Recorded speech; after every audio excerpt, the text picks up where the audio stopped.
Okay, so we started the session with me presenting some thoughts on what a systems approach constitutes and what value that might bring. And you just had a go at checking your learning by trying to synthesize how you now understand maybe what or have started to develop an understanding of what a systems approach is about. So I'd just like to talk through maybe some of the key characteristics that we might want to make sure we're thinking about when we're attempting to take a systems approach, and obviously particularly to food.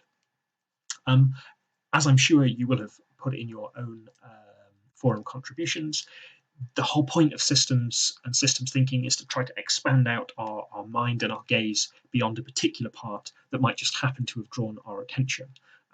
So just to think forward here to the context of food, we might be looking to expand out.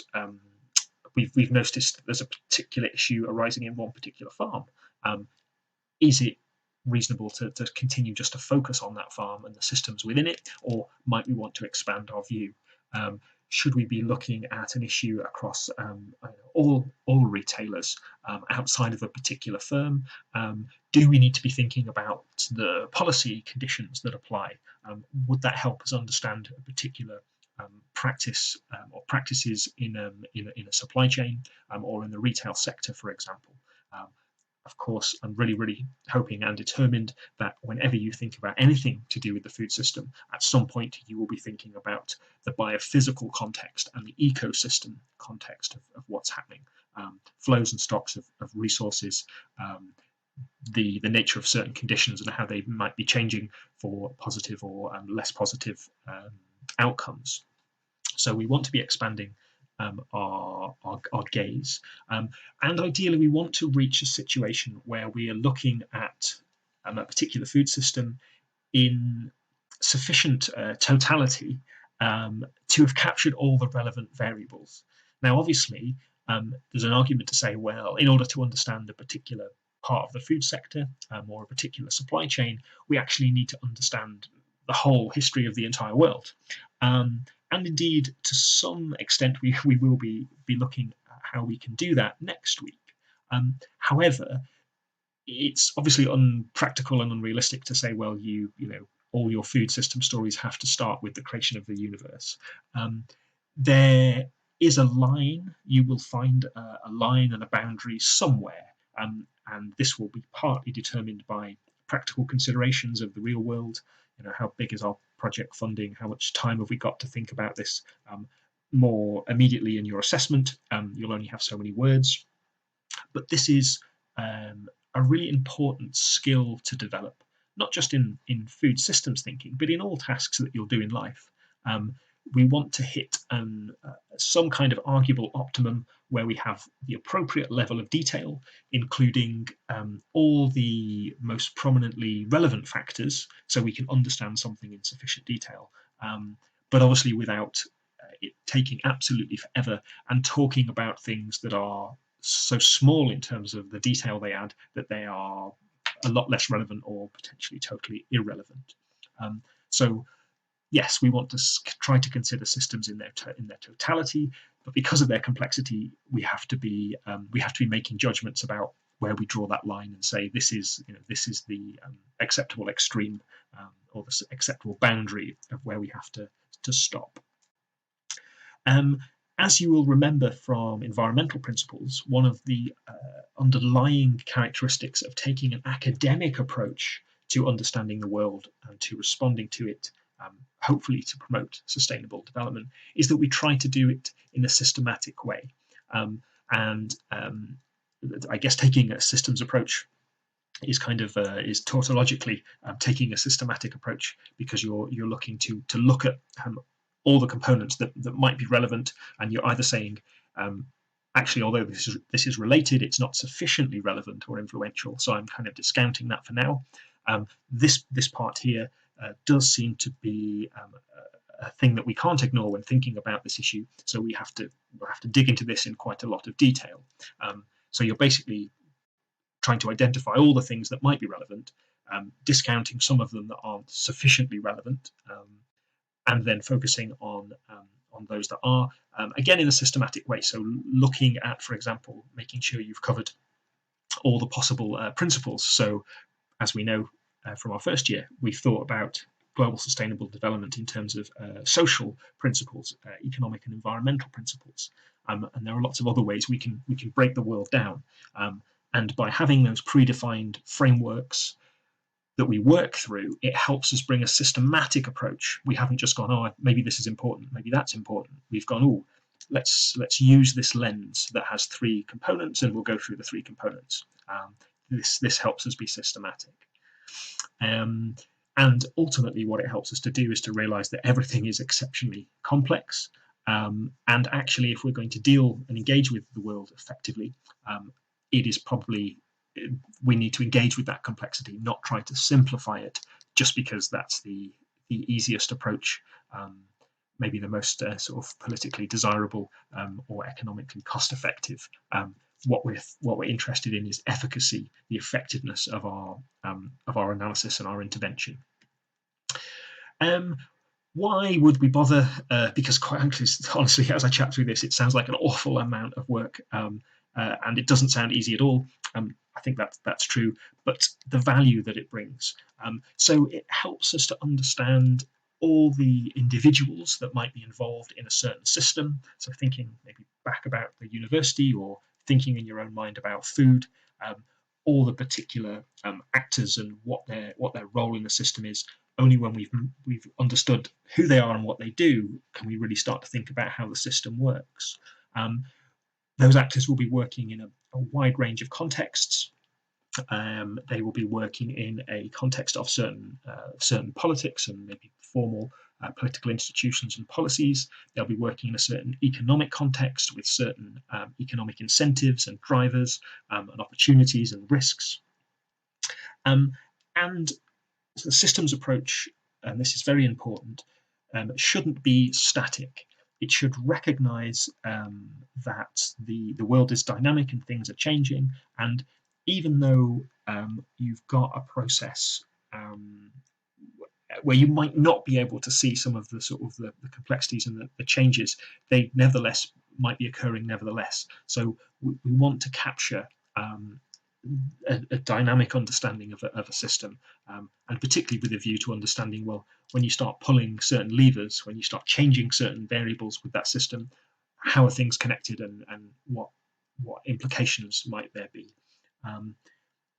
Just as we talked about with the university, while we might start off talking about a food system, and we might talk about the food system of potatoes, and it might be the food system that provides potatoes for the UK. Within that system, there will be lots of subsystems that we can identify. So the system of the logistical provision, the system again of the sort of the broad politics, the system of the economic incentives, the system of the biochemical flows within the production sort of production units and setting. So although we might talk about a food system, we are hopefully recognizing that is nested within broader systems and smaller systems. And again, one of the key process bits of learning here is to try to, when we're dealing with issues, to try to pick the sort of the scale of the system that's most appropriate. And a bit like the idea of where you draw the boundary around the outside, learning where to focus our attention is not something that's easy, and it's not something that you can just read off a flowchart. It's the skill of doing that we'd like you to think about developing. Just as a little bit of validation as to why we do this, hopefully you're starting to appreciate why a systems approach might be important. But just to say, specifically in food, a systems approach is seen as very, very useful. So a couple of quotes here. So the first one on the left from the FAO, which you might be aware is the Food and Agricultural Organization. I think that's right. Yes, but nevertheless, is the United Nations body, which is specifically charged with building knowledge of the global food system, helping to manage interventions for its improvement and development, and constant research and analysis. So they have been a fan of this idea of a systems approach. And on the right hand side, we can see, I think it's an academic author this time, talking about the specifics of food, the different spheres of interest, the different elements of a food system, that we, all of which we need to build an understanding of before we can start to really, I think, have credible knowledge of what's going on and how and why, and therefore to develop ideas about intervening in issues that we identify as being problematic. So this is the reason that we title our module about food systems, and we teach it in this way, just as a flag going forward. If you're when you get to the stage of applying for jobs, etc., it's really important to try to build links between what an organization is looking for and what experience you have. So if you were applying for an internship with the Food and Agriculture Organization, you could say, yeah, I happen to know that the FAO takes a food systems approach, and actually I've done a module about food systems, and therefore I'm aware that, and you could then kind of draw on the text from the left-hand side. And I think that would be a very impressive application, because it shows that you understand where the organization are coming from, and you immediately evidence that you have knowledge about it.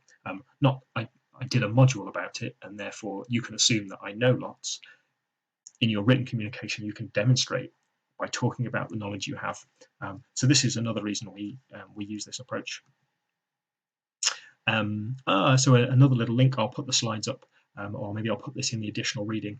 If you're interested in kind of international development more broadly, systems thinking is something that has been increasingly used by the aid agency Oxfam.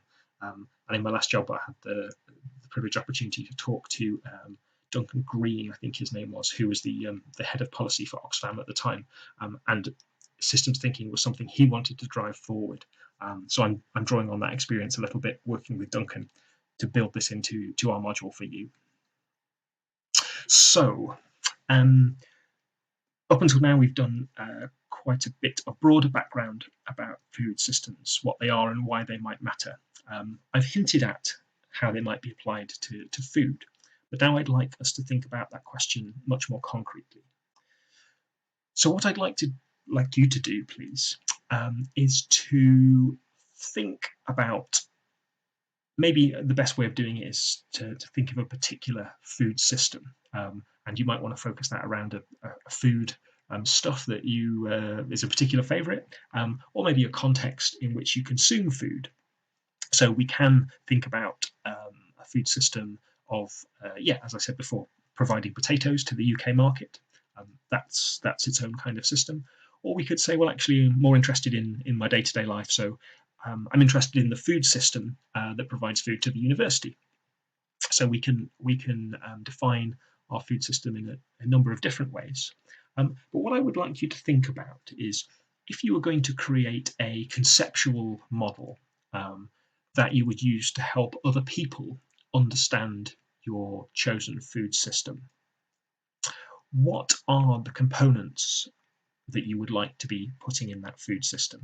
And I'd like you to try to think at the more abstract conceptual level, although thinking about the immediate empirical situation might help. So can I give you an example? I might say, well, I buy my groceries from Roots supermarket on campus. But that might be a bit detailed to be putting in a conceptual model of the university food system. So instead I might think, well, actually, one of the important physical, maybe, components of the food system to think about is our retailers. And it doesn't have to be Roots, there are other retailers on campus, but that's at the level that I'm going to start thinking about it. And then you think, well, okay, where do the retailers get their produce from? I'm going to work back in my mind, thinking through a supply chain, to try to think through the different actors. Oh, yes, I need to map maybe all of the actors in the food system